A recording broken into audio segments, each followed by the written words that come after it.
Subscribe to Smart Tech channel and hit the bell icon for the latest updates from us.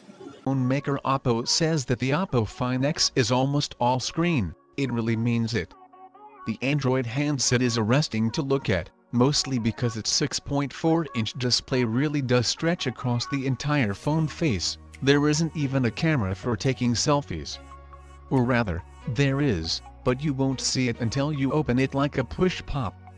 The Oppo Find X, announced Tuesday at an event in Paris, has a screen that stretches from the very top of the phone, wraps around the sides and goes almost to the very bottom. The phone has a thin bottom bezel, aka a chin.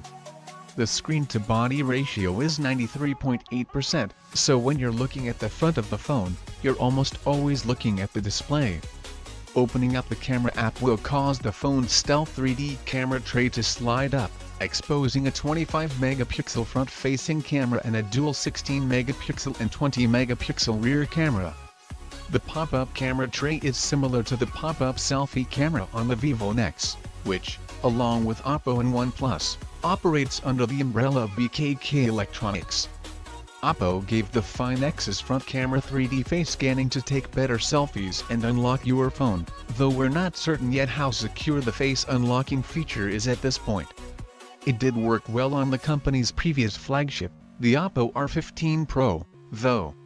The Find X will sell globally in August, unlike past Oppo devices, which have been limited to Asia.